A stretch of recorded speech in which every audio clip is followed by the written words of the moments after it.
Hi guys, Rob from Rob's Model Cars and welcome back to part 5 of how to build the Pocher Lamborghini Aventador Roadster. Now, the last episode, part 4, I actually jumped ahead in the book and assembled the engine. Now I've finished all the painting on the interior parts, so we're jumping back to step 1 and now I'm going to start assembling all the interior.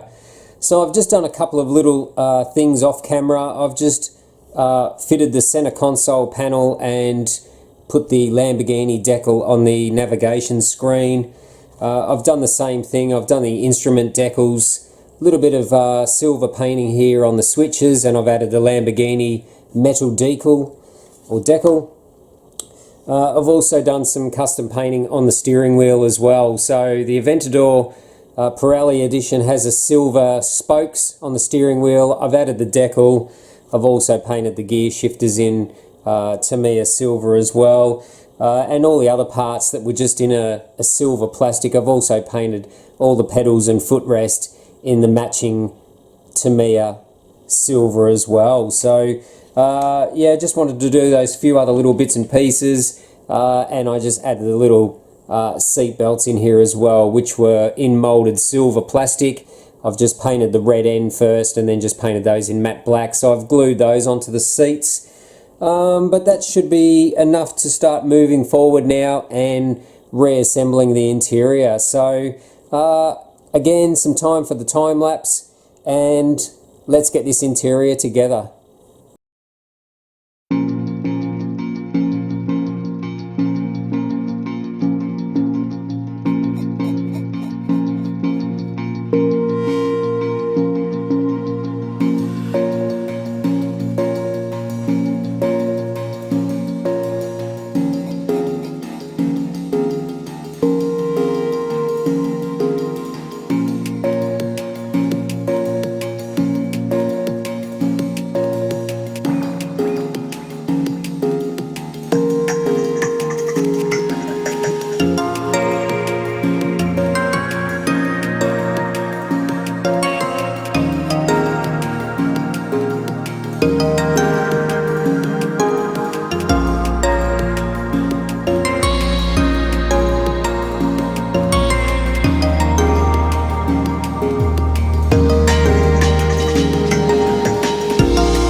Now, here we go. I've just basically set these pieces together. They do have to be screwed into the body in a certain order, but this looks really awesome. This is such a huge model, and it's got a few nice tricks as well. One thing I didn't realize is that the way the seats work, the actual seats slide backwards and forwards. So this model has adjustable seats, and of course Steering Works is going to steer the model. But I think this is coming together really, really well. This is the interior of the Pirelli edition.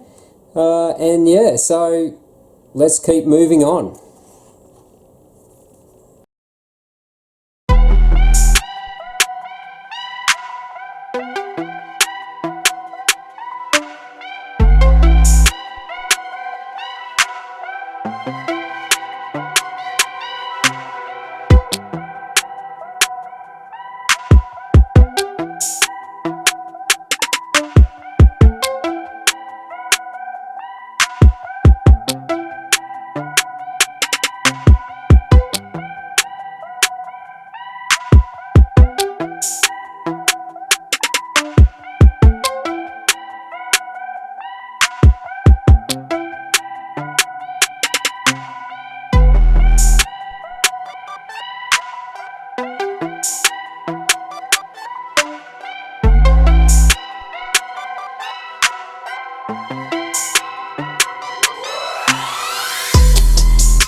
Okay, so I've got the suspension together, which is working suspension, which is really cool. I'm just going to move on to this next step where we're going to start attaching pieces to the subframe. But from a bit of research that I did online, it's recommended that you buy a tap set and actually tap out these holes. You can actually see they're silver now because I've run a tap in there and I've removed the paint out of there. Apparently, if you don't do this step, sometimes when the screw is not all the way done up, it can snap in there and it won't hold the part on. Now, there is a seller on eBay that sells parts for Pocher kits, and these are the tap sets. So they're just tiny little metal taps for tapping out screw holes. You get 3 in the set. I think it's about $20. And I've just put this one in my pin vise. So a pin vise is just a manual drill. You can put your hand against the end and turn it.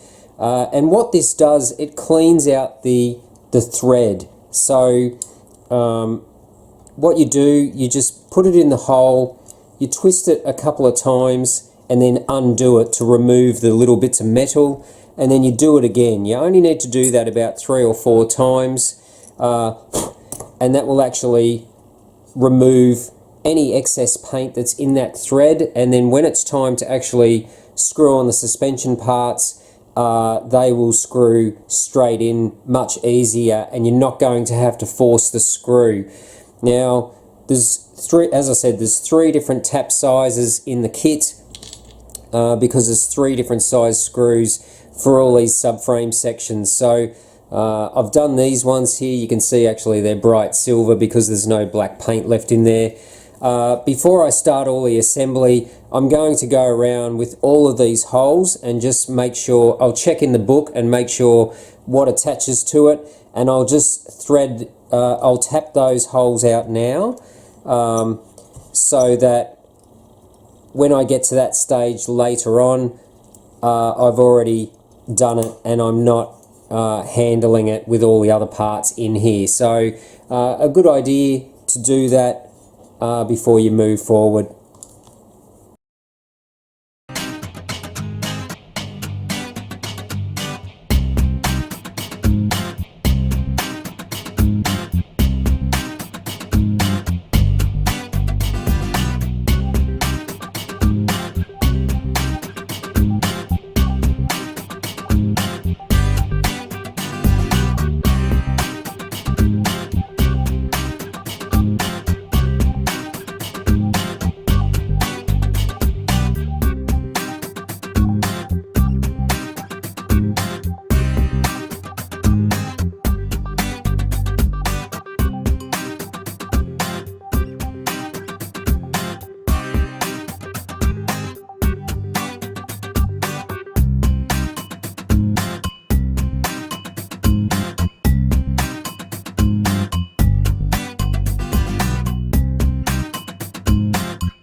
Okay, so that was a pretty enjoyable experience to get the engine and all this rear subframe together with the suspension points. Really impressed again with the scale and the size and the detail of this model. Not really any issues, it all screwed together pretty easily. Obviously there's more parts to attach to this, but that's going to be it for today's episode of how to build the Pocher Lamborghini Aventador Roadster. I hope you enjoyed that interior detail assembly and this rear subframe engine assembly. So stay tuned, make sure you subscribe so you don't miss part 6, where we're going to keep moving forward with this build. If you're new to the channel, please subscribe. Don't forget to smash the like button, and I'm on social media as well. All the links are on my homepage of YouTube. So yeah, that's it. Really impressed with this kit so far. It's really coming together awesome. I'm loving it. Hope you guys are enjoying the build series as well. But yeah, until the next episode, which will be part 6, stay tuned and more to come. So until next time, thanks for watching Rob's Model Cars.